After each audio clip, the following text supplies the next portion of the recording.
to another episode of Heart of the Dragon. So, I realize it's been a while since we've posted anything, and there's a reason for that. Things have been crazy in our house lately. We've had people getting sick. Things have been busy with the business, especially considering our current world events. So things have been kind of busy lately, so we haven't had time to film yet, but we finally sat down to film something. My name is Annika. For those of you who don't know, I am autistic. And so right now is Autism Acceptance Month, because it's April. And so in lieu of Autism Acceptance Month, I figured I'd film a few videos about the topic. So yeah.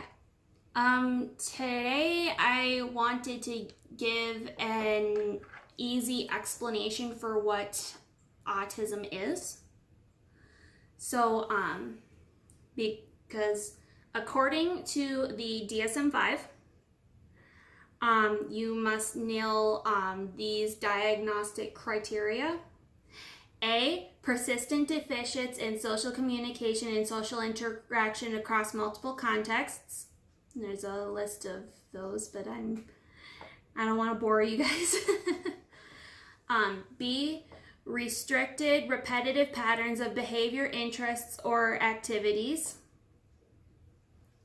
C, symptoms must be present in the early developmental period, but may not become fully manifest. That's an interesting way of wording things.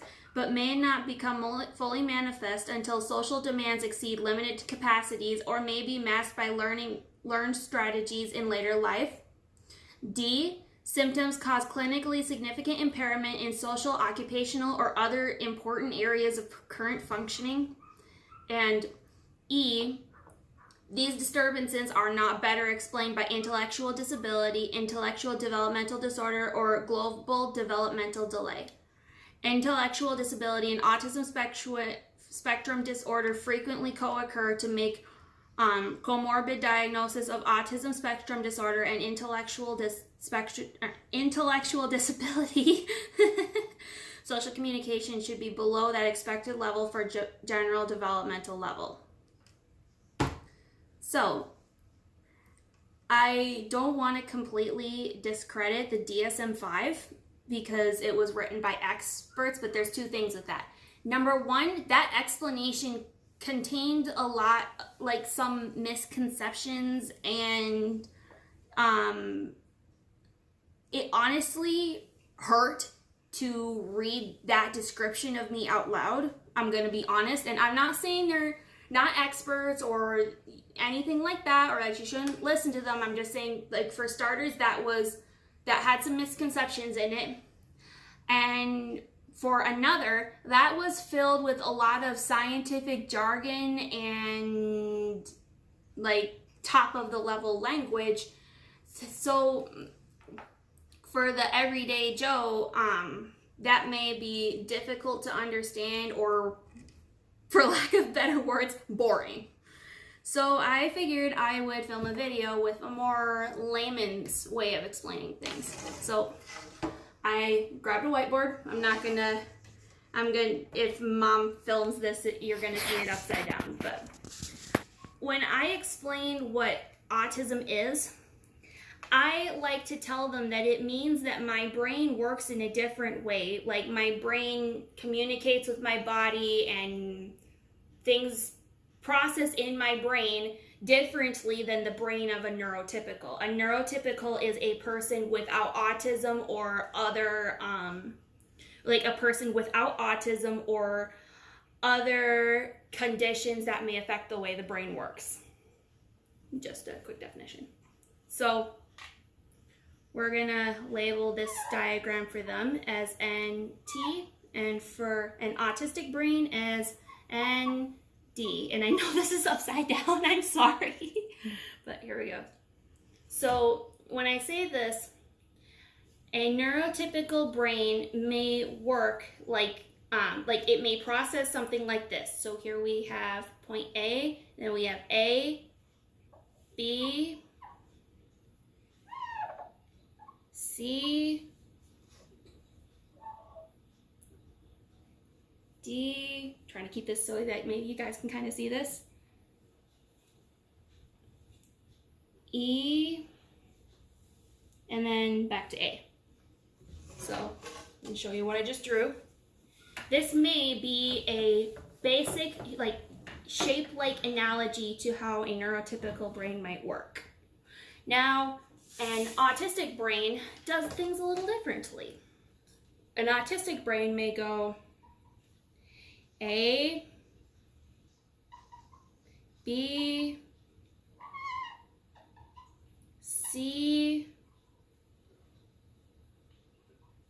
D,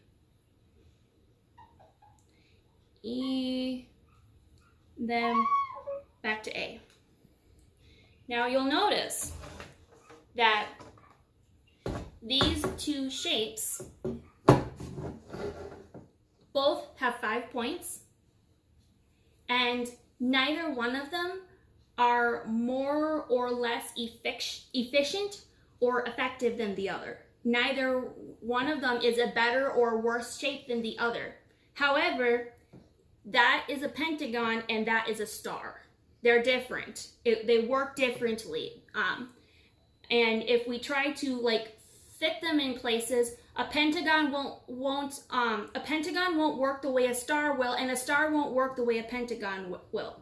There's a lot of similarities. Like I said, they both have 5 points. They're both shapes, and they're both just as effective, but they're different.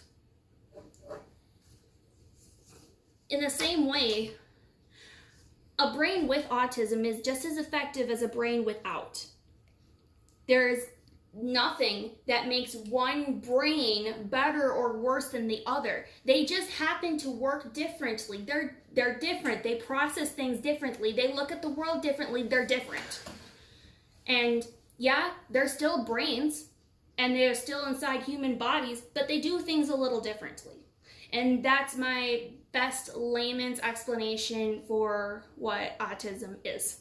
So that may have been a bit all over the place, but yeah. So I hope you enjoyed watching this. If you liked what you saw today, please be sure to give us a thumbs up and hit the subscribe button so that we can work on spreading our message of hope and encouragement, because we could all use a little bit of that right now. But yeah, so we can do that. Please, yeah, hit the subscribe button and hit the notification bell. We're on social media, so you can follow us on Facebook, Instagram, and Twitter. Facebook, Instagram, and Twitter, right? Yeah. Facebook, Instagram, and Twitter under the username Joyful Mama. Otherwise, we will link that in the description below. We also have a blog. It's been a little while since we've updated it, but we have one, and we'll put a link to that in the description as well. So I hope you enjoyed that. Bye.